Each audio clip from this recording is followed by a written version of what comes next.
Olá, muito boa noite para todo mundo. Depois de vencer a longa jornada e trazendo na bagagem de viagem charque, marmelada de queijo de trança e mais uma bruaca cheia de lembranças, a comitiva estradeira do Terra Viva DBO na TV anuncia a sua chegada a esta freguesia hospitaleira e convida os companheiros boiadeiros para assistir e participar da nossa função, que começa agora com a apresentação da prosa abrideira do dia.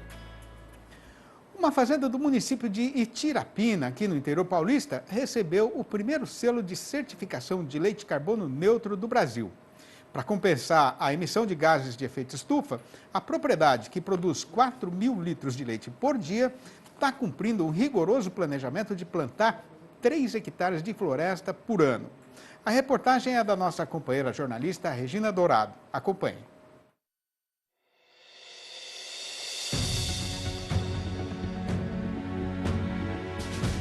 Durante a COP26, a reunião da ONU, a Organização das Nações Unidas sobre o Clima e o Aquecimento Global, o Brasil assumiu o compromisso de reduzir pela metade a emissão de carbono na atmosfera.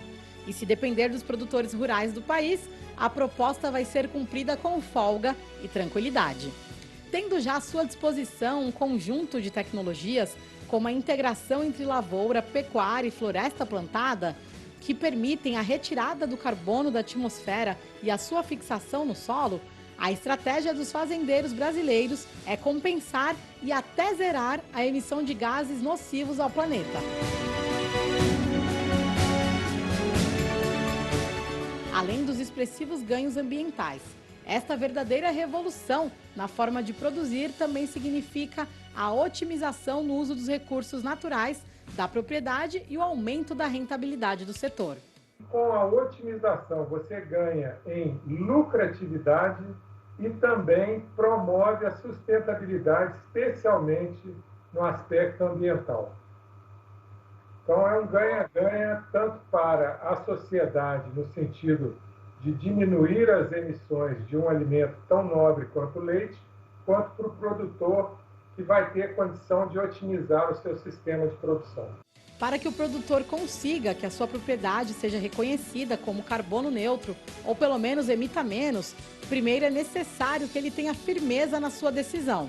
Porque além de ser demorado, o processo também vai exigir muito trabalho e investimento financeiro. Pode custar algum recurso, algum dinheiro, para que você tenha uma terceira instituição, uma empresa, que vai fazer essa avaliação e certificar a sua propriedade, dando então um selo garantindo que ela tem baixa emissão ou emissão neutra. A Fazenda Guaraci Agropastoril, que fica em Itirapina, no estado de São Paulo, recebeu o primeiro selo de leite carbono neutro do Brasil. A propriedade segue um protocolo sustentado em 3 pilares: bem-estar animal, sequestro de carbono da atmosfera e uso responsável dos recursos naturais. Para compensar as emissões da produção de 4.000 litros de leite por dia, a fazenda tem como meta plantar 3 hectares de floresta por ano. Reduzir emissões é uma missão constante. O que nós fizemos agora foi assumir um compromisso de sequestrar estas emissões que a gente não consegue evitar através do plantio de árvores num sistema auditado e baseado em metodologias internacionais. A produção carbono neutro gera um custo maior para o produtor, por conta da necessidade de se plantar árvores, além de fazer todo um trabalho de levantamento de dados e de contratação de profissionais qualificados. O que nós apostamos é que o mercado tem uma disposição a pagar por um produto ambientalmente diferenciado. Para Luiz, o indicador do sucesso dessa empreitada será, em breve, o surgimento de outros produtores de leite carbono neutro.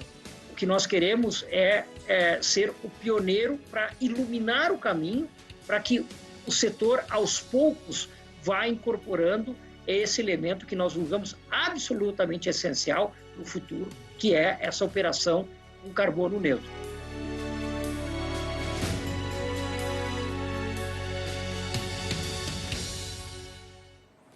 Apertado em apreparos e atropelos cotidianos no trato e zelo do gado, não é todo dia que o pecuarista pode se ocupar do atendimento e do entendimento das porfias do mercado.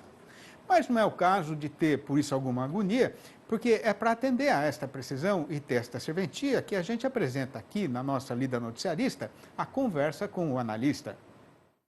E hoje eu vou falar um pouquinho sobre o mercado de DDG e o WDG, que são os coprodutos aí das usinas de etanol de milho, que têm ganhado destaque no setor de nutrição animal, substituindo o milho e o farelo de soja. Bom, em janeiro, o preço médio do DDG caiu 1,3% frente a dezembro, e ficou cotado em R$ 1.620 por tonelada, sem o frete e considerando esses preços convertidos para 32% de proteína bruta. Para o WDG, nesse mesmo período, os preços caíram 3,7%. E a referência está em torno de R$ 564 por tonelada, nas mesmas condições aí com o DDG. Bom, com boa parte aí das usinas abastecidas, devido à demanda mais comedida que nós acompanhamos no final do ano, as cotações iniciaram 2022 mais frouxas. Mas, por outro lado, a cotação já deu uma boa reagida na segunda quinzena de janeiro, acompanhando a elevação dos preços do milho e da soja aqui no mercado doméstico. Lembrando também que esses preços de DDG e o WDG são referências para os contratos aí com entrega nesse primeiro quadrimestre de 2022. Por hoje é só, obrigado pela atenção e até a próxima. Tá certo então, e a hora agora é recomendada para fazer um intervalo ligeiro, mas é já que a gente vai voltar. O IBGE, que é o Instituto Brasileiro de Geografia e Estatística, divulgou o resultado preliminar da sua pesquisa a respeito da produção leiteira do país no derradeiro trimestre do ano passado.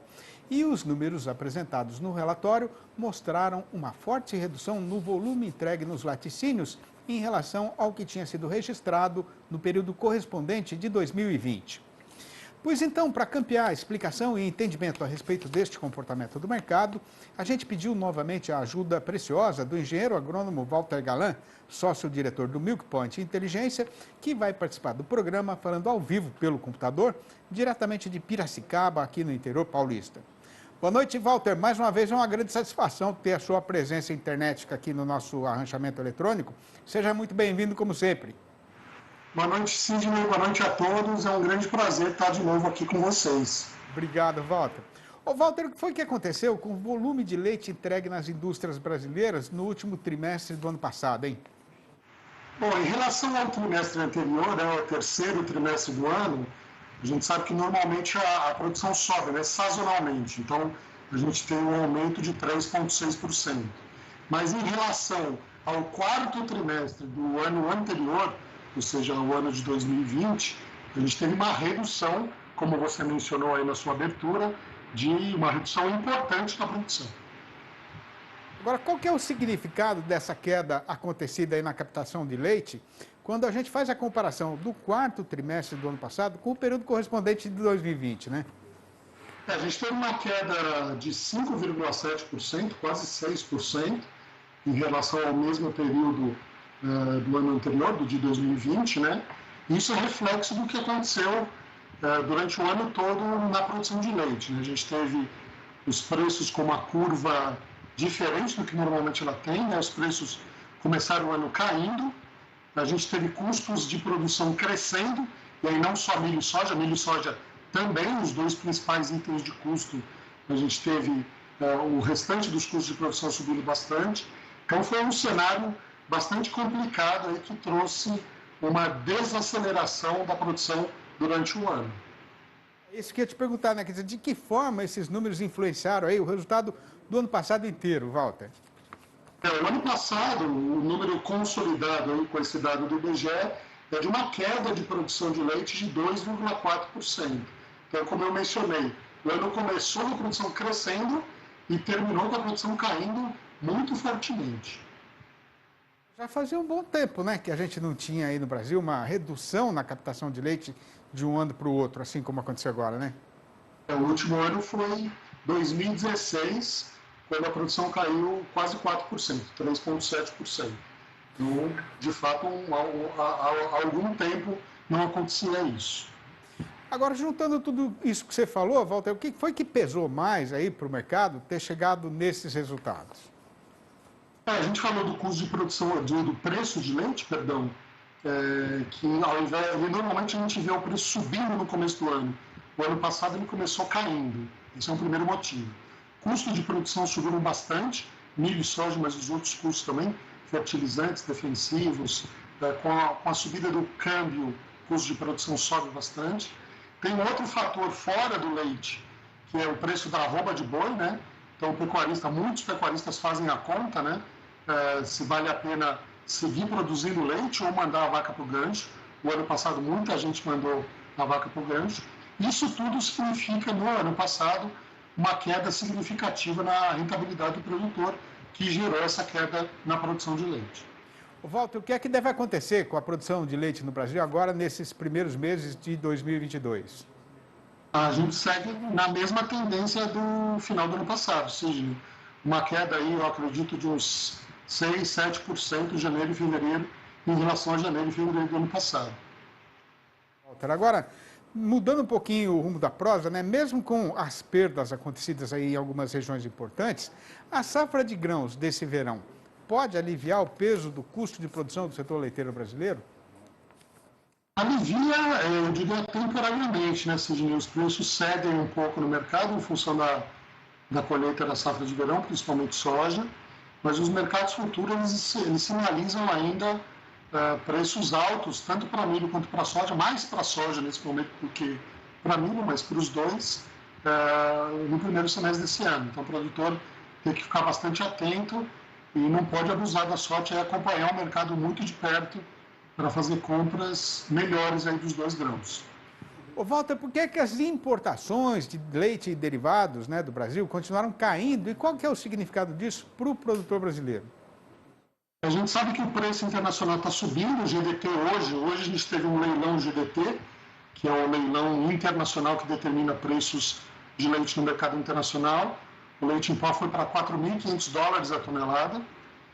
A taxa de câmbio, ainda que esteja voltando, aí, hoje fechou em perto de 5,20, com esse preço internacional, ele faz com que as importações do nosso mercado sejam menos competitivas. Então, a importação está pouco competitiva quando trazida ao nosso equivalente de mercado, por isso os volumes estão caindo bastante. Ô Walter, agora com o carretão andando aí nessa direção atual, né, dá para a gente apostar num crescimento sustentado das exportações da indústria laticinista brasileira? Eu acho que dá sim, pelo menos para esse primeiro semestre, Sidney.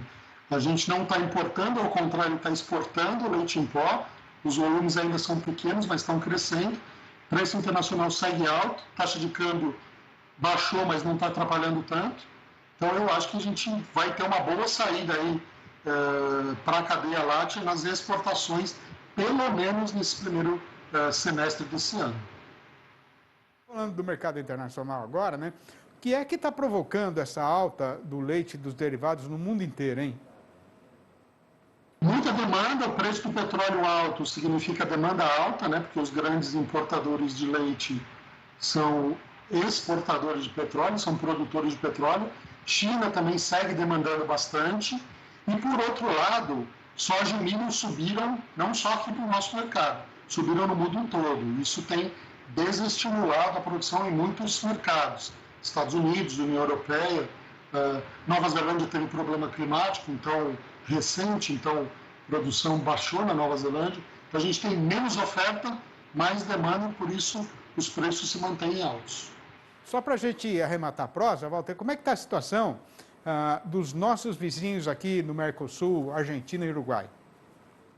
Eles vinham com a produção crescendo também, até meados do ano passado, mas essa seca que abateu aí o sul do país, principalmente Rio Grande do Sul e Santa Catarina, pegou forte também o Uruguai e pegou forte a Argentina. Então hoje eles estão mais ou menos no 0 a 0. A produção não está crescendo muito em relação ao ano passado. E eles também, em termos de disponibilidade, estão vendendo leite para outros mercados, que estão pagando um pouco mais do que o Brasil, por exemplo, o mercado da China e o mercado da Argélia. Então eles estão com pouco leite e o leite direcionado a outros mercados. Muito bom. Ô Walter, evidentemente que a gente vai continuar acompanhando aí o andamento do mercado, né? E daqui a pouco eu volto a te pedir ajuda para a gente entender aí o que vai acontecer. Obrigado, viu, Walter? Abração para você. Um abraço em toda a turma boa aí do Milk Point. Até a próxima. Eu que agradeço. Um grande abraço aí a todos e boa noite. Até mais. Estando no serviço de fazer o aparte do pantaneiro desde o romper da madrugada, a peonada já separou o primeiro milheiro, que vem a ser a metade da boiada que para nós foi encomendada. Está na hora então de fazer mais uma parada ligeira, mas já fica o amigo informado de que na parte derradeira dessa lida apartadeira, o assunto que vai ser tratado aqui é o caso que está sendo passado com o boi gordo, que tem hoje a seguinte manchete chamadeira. Com o consumidor brasileiro cada vez mais vasqueiro e alongado do mercado, mas com o fazendeiro segurando em casa o gado terminado, a nossa praça boiadeira entrou na metade derradeira de fevereiro, padecendo de febre paradeira. Não vai demorar nada para a gente voltar, aguarde. E estando o fazendeiro ressabiado com o rumo que está sendo tomado pelo mercado boiadeiro, e para não deixar o companheiro sem orientação segura para rebater a usura e a falação cobiçadeira na hora da negociação, a gente passa a fazer a recitação do noticiário e do comentário a respeito do boi gordo e da sua verdadeira cotação.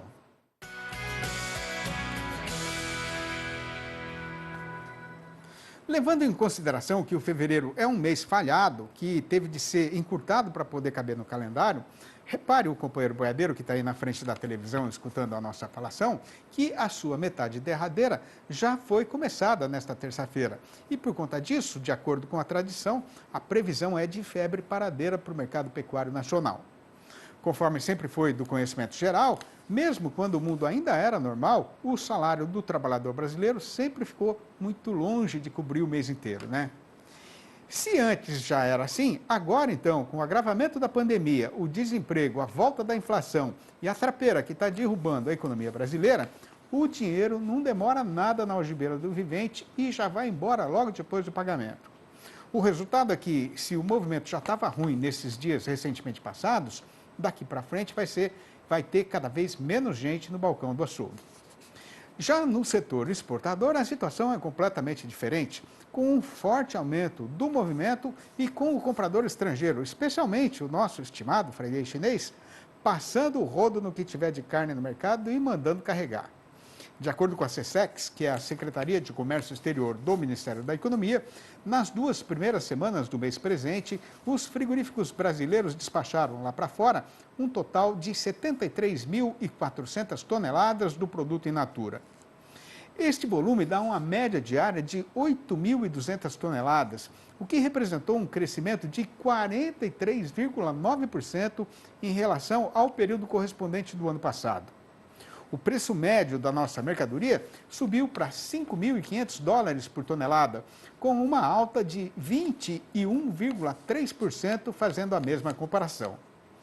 Com isso, o faturamento médio diário dos exportadores pulou para $44.900.000, ou 74,5% a mais do que no fevereiro de 2021. Por outro lado, com o avançamento do tempo e a chegada da safra, a preocupação do pecuarista é a respeito da oferta de gado terminado no eito, porque nas invernadas a boiada de capim já está quase pronta para ser apresentada no mercado. Pelo menos por enquanto, a turma está conseguindo regular o fornecimento e escorar a forte pressão baixista do comprador, porque na maioria das regiões de criação do país, o fazendeiro tem pastos de qualidade à vontade na propriedade e não está precisando entregar a mercadoria por qualquer dinheiro trocado. O resultado foi que, mesmo com as quedas recentes no valor da arroba, a gente tem notícia de muitas indústrias, especialmente entre as que trabalham só aqui no nosso próprio terreiro, que estão tendo dificuldade para fechar a programação de abate, sendo que, por causa disso, algumas estão até pulando dias de serviço.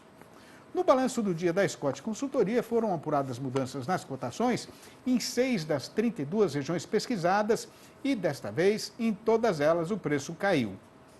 No Espírito Santo, o boi voltou para R$ 294,50 e a vaca para R$ 288,50, a prazo e livre do fundo rural. No sudeste da Rondônia, o macho desceu para R$ 285,50. Em Cuiabá, capital de Mato Grosso, a fêmea piorou para R$ 287,50. No norte do estado, a vaca escorregou para R$ 290,50. Em Goiânia, capital do Goiás, o macho já sai por R$ 300,50. E em Pelotas, no Rio Grande do Sul, a fêmea caiu para R$ 10,15 o quilo vivo, ou R$ 304,50 por arroba. Para ter um rancho bem feito, no jeito e na qualidade, primeiro o companheiro tem de fazer um alicerce que seja firme de verdade. E aí pode bater vento e tempestade que ele vai aguentar. Pois eu tenho lembrança, desde o tempo de criança, de escutar meu pai falar que a vida da gente tem a mesma parecência. Sendo que, neste caso, a competência requerida é a de adquirir sabedência para poder enfrentar a lida com serenidade, que é a condição exigida para quem quiser conhecer a verdadeira felicidade. E tendo conhecimento de que, por este mundão do sertão brasileiro, tem muitos companheiros e companheiras que apreciam com grande contentamento a recitação destas prosinhas no fechamento da nossa função novidadeira de todo dia, a gente reuniu estas mais recentes e fez um novo livro, o Versinhos de Caipira, inteirou os 4.